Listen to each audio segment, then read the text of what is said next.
오늘 또 할렐루야 찬양대 내는 주의 영광을 보내 정말 영광스러운 찬양을 통해서 또 하나님께 이렇게 나아가는 모습들이 너무나 큰 은혜가 되고 또 하나님 임재를 경험하는 시간이 된 줄 압니다.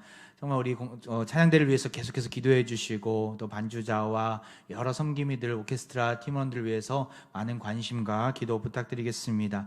지난주 우리 공동체에 박재은 교수님 오셔서 주일 오후에 우리 평신도 지도자들을 대상으로 좋은 강의를 해주셨습니다. 구원론에 대한 조직신학 강의를 해주셨는데 서로가 깜짝 놀랐습니다. 왜 깜짝 놀랐냐면 이 딱딱하고 지루한 이 교리를 주일 오후에 얼마나 피곤하겠습니까? 근데 지도자들이 다 초롱초롱한 눈빛으로 교수님을 보면서 그 2시간여 동안 그 말씀에 하나라도 빼먹지 않고 들으려고 귀를 쫑긋 세우고 강의에 열중하는 모습을 보면서 교수님이 깜짝 놀래고 또 우리 성도들도 지도자들도 이렇게 하나님의 말씀이 너무나 달콤하고 또 구원론 물론 좀 어렵긴 하지만 그 말씀에 정말 그 심오한 의미를 깨닫고 또 너무나 귀한 강의를 들어서 우리 온 성도들도 이렇게 깜짝 놀라는 시간을 가졌습니다. 저희한테 많은 피드백이 왔어요. 목사님 너무나 좋습니다. 너무나 좋습니다.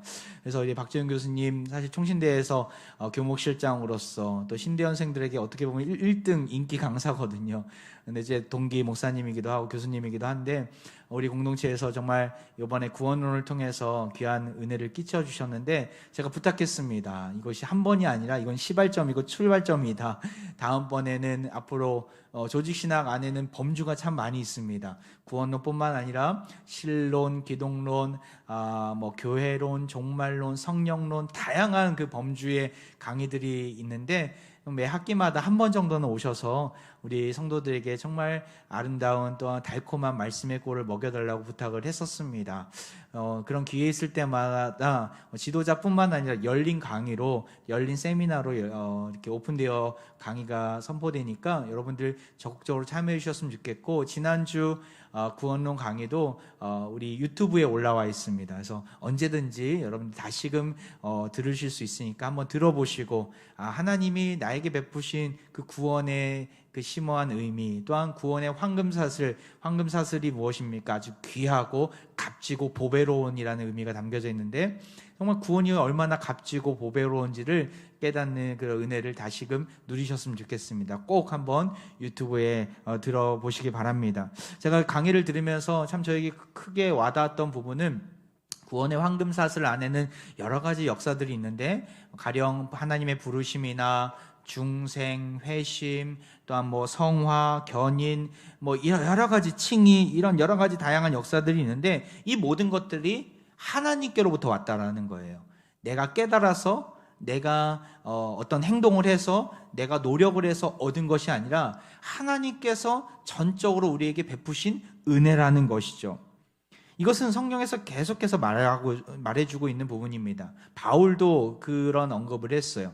에베소서 2장 8절에 이런 말씀이 있습니다. 우리 같이 한번 읽어볼까요? 시작. 너희는 그 은혜에 의하여 믿음으로 말미암아 구원을 받았으니 이것은 너희에게서 난 것이 아니요 하나님의 선물이라. 우리에게서 도저히 나올 수 없는 것들입니다.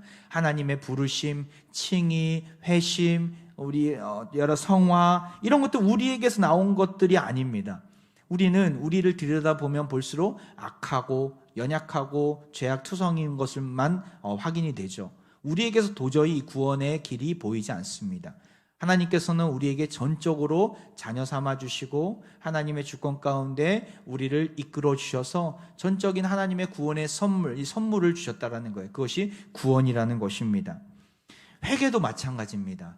내가 회개하고 내가 죄를 고백하는 것이지만 고백할 수 있는 그 은혜 또한 죄를 깨달을 수 있는 은혜도 하나님께서 주시는 것이죠. 하나님께서 죄에 대해서 애통하고 근심하는 마음을 주셔서 우리가 하나님 앞에 회개하며 나아가게 하는 것입니다. 이것도 하나님의 선물입니다. 오늘 본문에 보면 우리가 다 읽진 않지만 사무엘하 12장에 보면 다윗의 회개의 장면이 나옵니다. 다윗은 지난주에 우리가 보았듯이 말도 안 되는 잔인한 극악무도한 죄악의 자리에 허우적대고 있는 모습을 우리는 보았습니다. 이 모든 것은 숨기고 또한 감추려고 해도 결코 감출 수가 없습니다. 특별히 여호와 보시기에 악한 모습이 있다고 성경은 다윗을 평가했죠. 결국에는 사무엘하 12장에 다윗에게 누가 찾아옵니까? 나단 선지자가 찾아옵니다. 그에게 따끔한 외침을 통해서 다윗은 가슴을 찢고 회개의 자리로 금식하며 나아갑니다. 죄악의 자리에서는 그게 죄인지 몰랐는데 나단 선지자의 외침을 통해 하나님의 음성을 듣고 나니까 이게 큰 죄악이구나. 이것이 정말 말할 수 없는 죄악이구나. 그는 경험했던 것이죠. 하나님은 다윗을 사랑하셨기 때문에 그에게 징계를 내리십니다. 심판을 하십니다. 바로 밧세바와 밧세바를 범하고 나서 낳은 아이가 병에 걸려 결국 얼마 지나지 않아 죽게 되는 심판이었죠. 어떤 이는 이 장면을 보면서 잘 이해가 되지 않습니다. 저도 그랬어요. 아니 어떻게 사랑하는데 그냥 따끔한 말 한마디면 되지, 용서하고 타이르면 되지, 왜 죄 없는 아이가 이렇게 죽는단 말인가. 이런 일을 당할 때 참 우리가 하나님의 뜻을 다 이해할 수는 없습니다. 분명한 것은 하나님은 공의의 하나님이요 사랑의 하나님이시라는 거예요. 동전의 양면입니다. 공의의 하나님이 누구이십니까? 심판주 되신 하나님, 죄를 결코 묵과하지 않으시는, 죄의 대가를 반드시 치르시는 하나님이라는 거예요. 동시에 죄악의 자리에 있었던 자입니다, 믿음으로 고백하면서 회개의 자리로 나온 자들을 하나님은 품으시고 안아주시고 한량없는 구원의 은혜를 베풀어 주시는 사랑의 하나님이십니다. 징계와 사랑은 같이 갑니다. 가령 우리가 자녀를 키울 때 어떻게 잘못된 길로 가는 자녀들을 보면서 사랑한다고 그대로 내버려 두는 부모가 있습니까? 그거는 잘못된 모습이죠. 사랑하냐 오냐오냐 하면서 범죄자의 자리에 죄악의 자리에 또한 법을 어기는 자리에 있는데 오냐오냐 하면서 가만히 내버려 두는 부모라면 자녀를 잘못된 길로 인도하는 악한 부모죠. 정말 자녀를 사랑한다면, 자녀를 아낀다면 바른 길로 인도할 수 있어야 합니다. 때로는 칭찬으로, 때로는 훈계와, 때로는 훈련으로 자녀를 이끌 수 있어야 합니다. 하나님도 마찬가지세요. 그의 사랑하는 자녀들에게 때로는 징계를 주십니다. 너무나 아프고 때로는 너무나 따끔하기 때문에 힘들 때도 있지만 우리를 사랑하시기 때문에 하나님이 우리의 바른 길로 인도하시는 것이죠. 요한계시록에 보면 라오디게아 교회가 나옵니다. 7교회 중에 한 교회인데요. 이 교회는 너무나 미지근한 신앙 가운데 있던 교회였어요.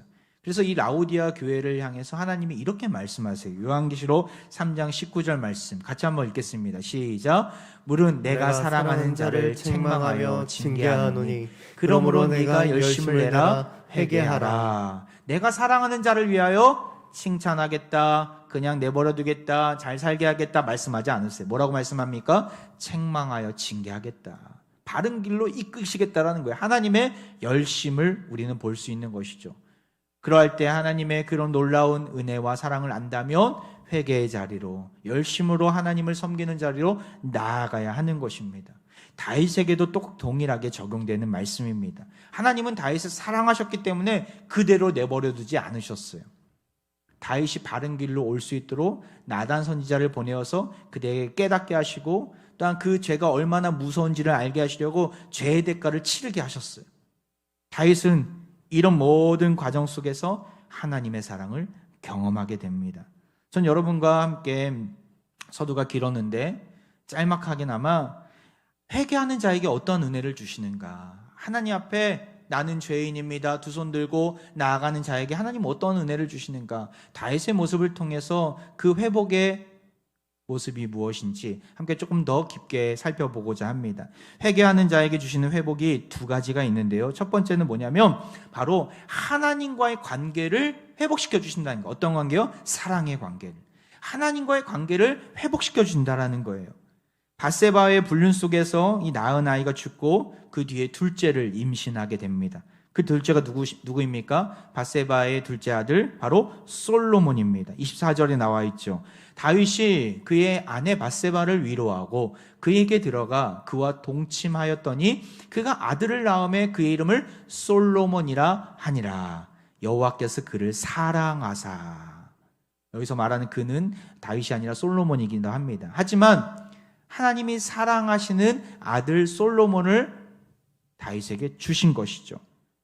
나아가 솔로몬의 이름이 어디서부터 나온지 아십니까? 솔로몬의 이름의 뜻은 샬롬으로부터 나왔습니다. 솔로몬, 샬롬 비슷한 어감 있지 않습니까? 샬롬으로부터 나온 거예요. 샬롬이 무엇입니까? 바로 평안입니다. 역대상 22장 9절에 이렇게 나와 있어요. 보라, 한 아들이 내게서 나리니 그는 온순한 사람이라. 내가 그로 주변 모든 대적에게서 평온을 얻게 하리라. 그의 이름을 솔로몬이라 하리니 이는 내가 그의 생전에 평안과 안일함을 이스라엘에게 줄 것임이라. 무엇입니까? 평안을 주는 자가 솔로몬이라는 거예요. 솔로몬이 태어났을 때 나단 선지자가 또 다윗을 찾아왔어요. 다윗은 어떤 마음이었을까요? 두근두근거렸겠죠. 또다시 나에게 심판이 임하는 건 아닌가. 그는 아마도 뜨끔했을 것입니다. 걱정했을 것입니다. 또다시 솔로몬도 데려가는 건 아닌가. 하지만 이번에는 나단 선지자를 통해서 하나님이 새로운 이름을 그에게 주세요. 바로 여디디아라는 이름입니다. 솔로몬의 이름에 평안이라는 의미가 담겨져 있는데 여디디아라는 별명도 주세요. 그 의미가 무엇입니까? 25절이에요. 같이 읽겠습니다. 시작. 선지자 나단을 보내 그의 이름을 여디디아라 하시니 이는 여호와께서 사랑하셨기 때문이더라. 앞에서도 사랑 나왔는데 뒤에서도 마찬가지 사랑하셨기 때문이더라. 하나님께서 사랑하시는 자가 이 여디디아라는 이름입니다. 여디디아라는 이름을 받은 다윗은 어떠한 마음이었겠습니까? 하나님이 솔로몬을 사랑하시는 거야. 이 정도 수준이 아니에요. 너무나 기뻤을 거예요. 드디어 하나님이 나에게 사랑을 베푸시는구나. 이전에는 징계하시고 아픔을 주셨고 또한 내가 잘 깨달을 수 있도록 돌이키도록 하나님이 이끌어주셨다면 이번에는 솔로몬을 통해서 약속의 아들을 통해서 나에게 사랑을 베풀어 주시는구나. 그는 솔로몬의 탄생을 통해서 하나님의 사랑을 확인하게 된 것이죠. 내가 너를 사랑한단다. 여전히 사랑한단다. 너에게 평안을 주노라. 솔로몬을 통해서 여디디아를 통해서 놀라운 관계를 하나님이 회복시켜 주시는 것이죠. 우리가 알 수 있는 사실은 무엇입니까? 바로 전심으로 하나님 앞에 회개의 자리로 나아가는 자에게 하나님은 사랑의 관계를, 평안의 관계를 우리에게 허락해 주신다는 것입니다. 죄가 가로막혀 있으면 하나님의 관계가 무너져 있는 자입니다. 죄가 가로막혀 있으면 하나님께 나아갈 수 없기 때문에 그러하죠. 우리는 죄악의 자리에 떠나야, 죄를 고백해야 예수 그리스도의 보혈로 인하여서 그 죄의 장벽이 무너지게 되고 하나님의 은혜의 보좌 앞에 담대히 나아갈 수 있게 되는 것입니다. 회개할 때에 하나님의 은혜가, 하나님의 사랑이 경험되어질 수 있는 것이죠. 주님 안에 평강이 넘치는데 주님 안에 깊게 나아가지 못한다면 평강이 없습니다. 하나님과의 관계가 회복돼야 평강이 찾아오고 우리 인생의 불안함과 여러 가지 걱정과 근심이 사라지게 될 것입니다. 데살로니가후서 3장 16절에 이런 말씀이 있어요. 저는 여러분에게 이 약속의 말씀이 놀랍게 펼쳐지기를 소망합니다. 같이 한번 읽어볼까요? 시작. 평강의 주께서 친히 때마다 일마다 너에게 평강을 주시고 주께서 너희 모든 사람과 함께 하시기를 원하노라. 평강이 여러분의 인생 가운데 차고 넘치기를 축복합니다. 불안과 두려움은 어디로부터 온 것입니까? 아담과 가인이 죄를 저질러 나가서 뭐 했습니까? 숨었어요. 두려웠던 것이죠. 하나님한테 발각될까봐 그들은 불안하고 두려웠던 것이죠. 죄는 우리에게 불안함과 두려움을 가져다 줍니다. 죄악이 해결이 돼야 우리 마음 가운데 평강이 임하게 되고 주님 안에서 평강을 누릴 수 있게 되는 것이죠.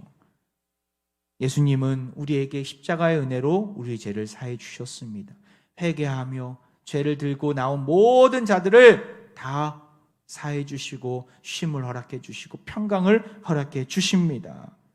혹시 이 자리에 하나님과의 만남의 자리에서 때로는 몸이 건조하고 때로는 감흥이 없고 메마른 모습 가운데 있지는 않습니까? 그 삶을 들여다보면 죄악이 하나님과의 관계 속에서 하나님께로 나아가는 길 속에서 막고 있을지 모릅니다. 그 죄악을 가만히 내버려두면 안 됩니다. 하나님이 말씀하실 때 예수 그리스도의 보혈을 의지하며 그 죄악의 자리에서 뛰쳐나와야 우리는 하나님 안에서 평강을 누릴 수 있습니다. 그런 은혜가 사랑하는 모든 화평의 가족들에게 임하기를 소망합니다. 나아가 회개하는 자에게 무엇을 회복시켜 주십니까? 바로 내가 있어야 될 자리를 회복시켜 주세요. 그 자리가 무슨 자리입니까? 사명의 자리죠. 내가 있어야 될 자리. 내가 꼭 있어야 될 자리. 예배의 자리일 수 있겠고, 기도의 자리일 수 있겠고, 가정 총무의 자리일 수 있겠고, 내가 감당해야 될 사명의 자리인 것이죠. 회개를 통해서 죄악의 자리에서 일어난 다윗은 하나님과의 관계를 회복하고 또한 머물러 있지 않아요. 하나님이 그를 어디로 내보내십니까? 전쟁터로 내보내십니다. 사무엘하 10장에 보았던 그 암몬 왕 한운을 기억하십니까? 그 이스라엘의 대사들에게 수치심을 가져다 줬던 그 한운, 그가 전쟁을 일으켜요. 그 전쟁이 지금까지 지속이 되는 거예요. 12장까지. 아직까지 끝나지 않았어요. 요압 장군은 그 암몬의 왕성이었던 그 수도였던 라빠의 주요 지점을 공격하게 됩니다. 27절에 이렇게 나와 있어요. 요압이 전령을 다윗에게 보내 이르되 내가 라빠 곧 물들의 성읍을 쳐서 점령하였으니. 특별한 단어가 나오는데 물들의 성읍, 이게 무슨 성읍일까? 라빠 안에는 특이한 시설이 있었습니다. 물을 도성 안으로 끌어들일 수 있는 급수 시설이 있었다고 합니다. 이건 최첨단 시설입니다. 지금은 집 곳곳마다 수도가 없는 집이 없고 누구나 뜨거운 물까지도 쓸 수 있는 가스도 뿐만 아니라 그런 우린 편리한 생활을 할 수 있지만 당시에는 물조차도 성 바깥에서 길러 와야 하는 그런 삶이었죠. 그런데 그것을 안으로 끌어들인 거예요. 무슨 의미인지 아십니까? 이게 바로 그 안에서 자급자족이 가능한 성이었다는 거예요. 지금 스마트 시티, 최근에 킨텍스에서 박람회가 열렸었는데 그런 똑같은 당시의 스마트 시티가 바로 이 라빠성이었다라는 거예요. 이 라빠성 안에서 식물을 기르고 그다음 물을 먹고 적이 쳐들어와도 그 요새 같은 라빠성을 들어오지 못하면 그 안에서 자급자족을 하면서 버틸 수 있었다라는 것이죠. 어마어마한 성이었어요. 그런데 하나님의 은혜로 이 요압이 그 시설을 발견하게 되고 그것을 점령하게 됩니다. 바로 이 라빠성의 숨통을 끄는 것이죠. 이제 완전한 점령을 코앞에 두고 요압이 다윗에게 당신이 와서 화룡 점령을 했으면 좋겠다. 이 전쟁이 당신을 통해서 마무리되었으면 좋겠다라고 요청을 하게 됩니다. 그래서 다윗이 이 말을 듣고 이전에는 어디에 있었습니까? 한가로이 그 왕궁 옥상을 거닐었던 이 다윗 아닙니까? 그가 다시금 전쟁터의 자리로 나아가게 됩니다. 29절이죠. 다윗이 모든 군사를 모아 라빠로 가서 그곳을 쳐서 점령하고 다시금 다윗이 사명을 회복했다라는 거예요. 그의 사명이 무엇이었습니까? 하나님이 그에게 명하신 것은 이방 민족을 쳐서 복종시키고 점령하고 정복하라는 사명을 주셨어요. 너에게 있어서 그 사명이 그것이다. 성전을 짓는 것이 아니라 이방 민족의 모든 싹을 잘라내는 그 사명을 주신 것 아닙니까? 그는 그 사명을 회복하게 됩니다. 결론은 승리였습니다. 30절에 그 왕의 머리에서 보석 박힌 왕관을 가져오니 그 중량이 금 1달란트라 다윗이 자기의 머리에 쓰니라. 다윗이 또 그 성읍에서 노략한 물건을 무수히 내오고 적국의 왕이 지니고 있던 왕관을 빼앗아 오게 됩니다. 왕관의 무게가 금 1달란트나 됐다고 합니다. 1달란트 하면 되게 째째하고 조그맣게 보이지만 이 1달란트는 무려 34kg입니다. 순금 34kg이 만들어진 그 왕관을 얻었던 것이죠. 아마도 왕의 무게감이나 위대함을 드러내는 도구였을 것입니다. 평소에 34kg이나 되는 왕관을 쓰지는 않았을 테니까 이것은 아마도 기념품과 같은 것이었겠죠. 아무튼 다윗은 이 전쟁을 통해서 많은 전리품과 많은 노동력까지 얻게 됩니다. 다윗의 왕권의 회복을 의미하는 것이죠. 우리가 발견할 수 있는 진리가 무엇입니까? 바로 회개하는 자에게 하나님은 사명을 회복시켜 주신다는 거예요. 내가 있어야 될 자리를 회복시켜 주신다는 거예요. 회개하면 다시금 내가 무엇을 해야 될지 알게 된다는 것이죠. 승리의 길을 열어주시고 나는 연약하고 부족하지만 하나님이 베푸시는 그 구원의 역사에 참여할 수 있는 길을 열어주신다는 것이죠. 다윗은 이런 놀라운 경험을 통해서 하나님 말씀 시편을 기록하였습니다. 시편에 이런 문구가 있어요. 시편 21편 3절에 같이 읽어볼까요? 시작. 주의 아름다운 복으로 그를 영접하시고 순금간을 그의 머리에 씌우셨나이다. 지금 다윗이 순금간을 씌움받지 않았습니까? 면류관을 얻지 않았습니까? 이것은 단순한 고백이 아니라 하나님이 행하신 그 회개하는 자에게 주시는 놀라운 복을 경험하고 나서 그 역사를 삶으로 증명하면서 이렇게 고백하고 있는 것이죠. 우리가 반추할 수 있는 것은 무엇입니까? 사명을 감당하는 데 있어서 가로막는 것이 죄라는 것입니다. 죄가 해결되어야 우리가 사명의 자리로, 내가 있어야 될 자리로 나아가게 됩니다. 죄악에 머물러 있다면 사명을 깨닫지 못합니다. 사명을 감당하면서도 이것을 왜 해야 되는 것인가 알지 못하고 방황하고, 나보다 저 사람이 해야 되는데 라고 평가하고, 내 사명이보다 저 사람이 사명이 더 큰데라고 하면서 비교하고 잘못된 길로 간다는 거예요. 그 자리에 죄가 있기 때문에 죄를 해결해야 사명을 발견할 수 있고, 죄악의 자리에 벗어나야 내가 있어야 될 자리를 깨닫게 되고 감사함으로 하나님 앞에 쓰임받게 될 것입니다. 내가 있어야 될 자리가 어디입니까? 하나님께서 나에게 명하신 자리가 어디입니까? 내 삶 속에서 살아가는 것 자체에, 먹고 마시는 것 자체에 몰두해서 하나님께서 나에게 명하신, 나에게 주신 달란트를 통해서 하나님의 영광을 드러내야 할진데 내 마음대로, 내 뜻대로 살아가고 있지는 않습니까? 다시금 사명을 회복하시길 바랍니다. 하나님께서 나에게 부여하신 그 놀라운 사명을 다시금 깨닫고 내가 있어야 될 자리를 지키면서 나아갈 때 하나님은 우리에게 승리를 안겨다 주실 줄 믿습니다. 그러한 내가 우리 사랑하는 화평 가족들에게 넘치기를 소망합니다. 말씀을 마무리하는데요, 여러분은 1907년도 평양 대붕의 역사를 잘 아시죠? 이 역사는 한국교회사의 큰 획을 긋는 사건이었습니다. 평양 시내에 주일에는 가게 문을 열지 않을 정도로 사회 변혁까지도 가져놓은 부흥운동이었습니다. 이 부흥운동의 계기가 있었어요. 1903년도에 원산에서 선교사님들이 모여서 기도회를 열었는데, 그때에 한 선교사님의 회개 기도가 시발점이 되었습니다. 캐나다 출신의 의료 선교사였던 로버트 하디 선교사님이었습니다. 사진에 나와 있는데요, 이분이 그 모임에서 자신의 무능함과 죄악을 솔직하게 고백한 것입니다. 당시에는 선교적인 정책이었습니다. 아무리 노력해도 아무런 열매가 없었던 시기였어요. 그 실패의 원인이 무엇일까? 외부에서 찾지 않고 나 자신에게 찾은 거예요.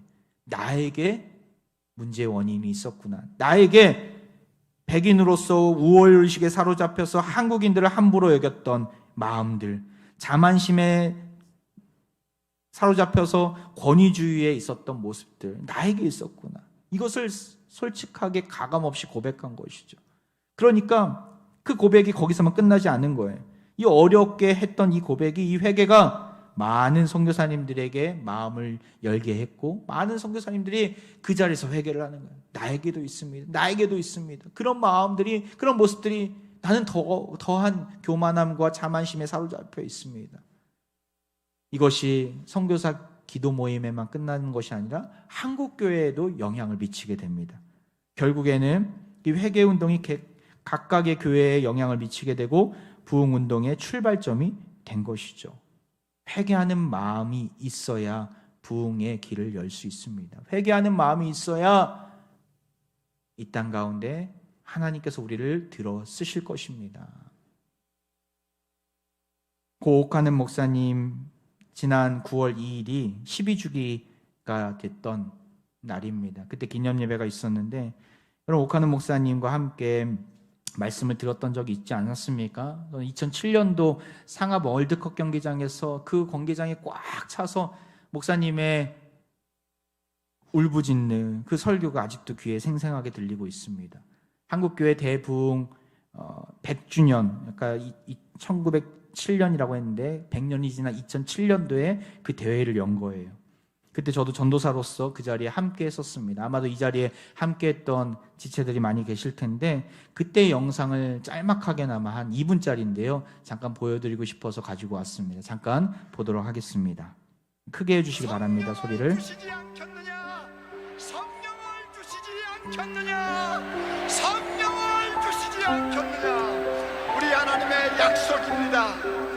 한국교회가 진정으로 회개하고 죽은 행위를 벗어버리면 아직도 죽음의 권세 아래서 신음하고 있는 이 백성을 구원할 수 있다고 믿습니다.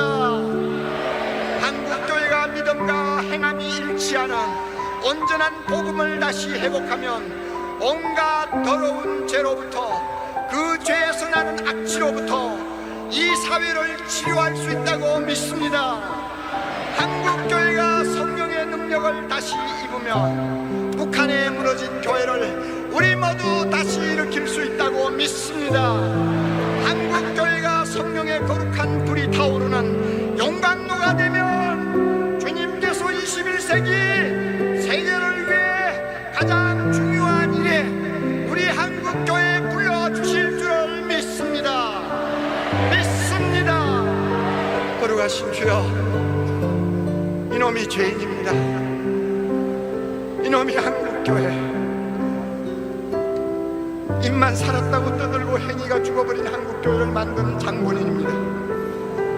주여, 이것이 감히 설교할 자격이 없는데도 주님이 이 말씀을 전하라고 귀찮은 것을 몰아붙였습니다. 아버지, 겉모양은 요란하지만 내면은 죄악이 쌓여있는 이 한국교회, 주여 불쌍히 여기시고 성령을 부어주시되 통회하고 자복한 영을 부어주셔서 이 한국교회를 깨끗하게 해주옵소서. 깨끗하게 하옵소서. 깨끗하게 하옵소서. 그래야 이 민족에게 소망을 주게 하시고 이 나라를 바른 길로 인도하게 하시고 주의 거룩한 영광이 이 땅에서 경배를 받으시도록 축복해 주시옵소서. 예수님 이름으로 기도하옵나이다. 아멘.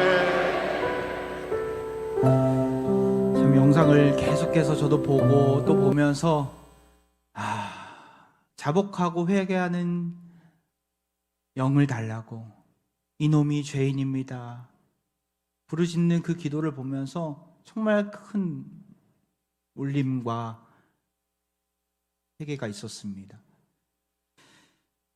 그럼 우리가 있어야 될 자리가 어디입니까? 죄악된 자리에서 일어나야 합니다. 주님과 멀어진 자리에서 박차고 일어나야 합니다. 주님께로 가까이 나아가야 합니다. 주님께서 우리에게 주신 사명을 이루는 자리로 나아가야 합니다. 머물러 있고 안주해 있고 죄악의 자리에서 남을 판단하고 정죄하며 있었던 저의 모습이 있었습니다. 주님과의 만남의 자리를 통해 다시금 다윗처럼 하나님의 사랑을 경험하시길 소망합니다. 회개하는 그 자리를 통해서 내가 있어야 될 사명을 다시금 발견하고, 남은 후반기 이제 4개월밖에 남지 않았어요. 2022년 연말에 가서 또 올 한 해 뭘 하였느냐 물어보실 때 정말 주님 앞에 온 힘을 다해 힘썼습니다. 주를 위해 살았습니다. 믿음으로 고백하고 하나님께서 칭찬받으시는 사랑하는 모든 화평의 교우들 되기를 주의 이름으로 축원드립니다. 기도하겠습니다. 주님, 우리를 사랑하셔서 올바른 길로 인도하시는 하나님 아버지, 오늘도 우리에게 신실한 주의 말씀을 들려주심에 감사드립니다. 이 시간 우리의 연약함을 회개합니다. 회개의 영을, 자복하고 통회하여 하는 영을 부어주셔서 우리를 새롭게 하여 주옵소서. 이놈이 죄인입니다. 이놈이 죄인입니다. 말뿐인 신앙생활을 하였고 있어야 될 자리를 벗어나 세상 향락을 추구했던 연약한 자입니다. 우리를 불쌍히 여겨주시고 다시금 주 안에서 새 힘으로 일으켜 주옵소서. 주님과의 뜨거운 사랑을 회복하기를 원합니다. 회개하는 자를 받아주시고 살리시는 주의 은혜를 부어 주옵소서. 헛된 길로 가지 아니하고 내가 있어야 될 그 사명의 자리를 회복시켜 주옵소서. 하나님으로부터 칭찬받는 주의 권속들이 다 되게 하여 주옵소서. 이 시간 몸이 아픈 부위에 자신의 손을 얹고 기도합니다. 온 우주 만물에 생명을 주시고 생기를 불어넣으신 주님, 온갖 질병과 병고의 아픔으로 허우적댔던 우리 환우들을 위해 이 시간 기도합니다. 성령의 새바람을 일으키셔서 이들에게 생명을 불어넣어 주옵소서. 주의 치유의 손으로 지금 만져주시고 주의 보혈로 저들의 아픔을 깨끗이 씻어 주옵소서. 병들고 아픈 모든 부위가 다시 정상적인 기능을 발휘하고 모든 통증에서 벗어나게 하셔서 새롭게 솟샘게 되는 은혜를 부어 주옵소서. 우리의 치유자가 되시는 예수 그리스도의 이름으로 기도하옵나이다. 아멘. 이 시간 다 함께 일어나 찬양합니다. 우리에겐 소원이 하나 있네. 우리를 사용하소서 고백하며 찬양하겠습니다. 우리 몸이 연약한 분들은 앉아서 찬양하시길 바랍니다.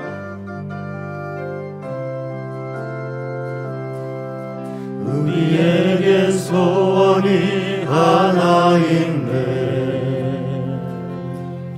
주님 다시 오실 그날까지 우리 가슴에 새긴 주의 십자가 사랑, 나의 교회를 사랑케 하네. 주의 교회를 향한 우리 마음, 일생과 포기와 가난과 고난,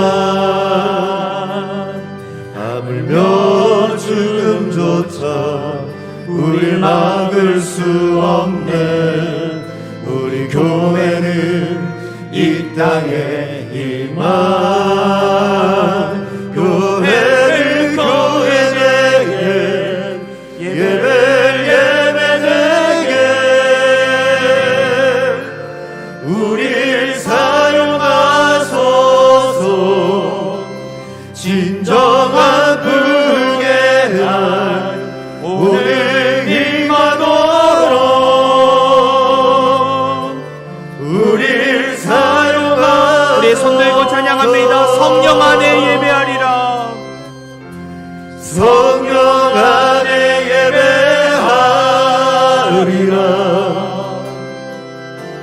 자유의 마음으로 사랑으로 사역하리라.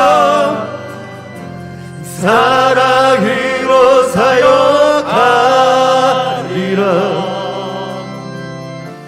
교회는 생명이니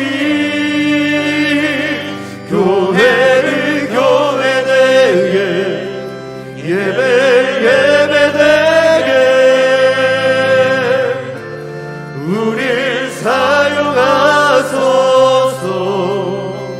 진정한 불개날 오늘 임하도록 우릴 사용하소서.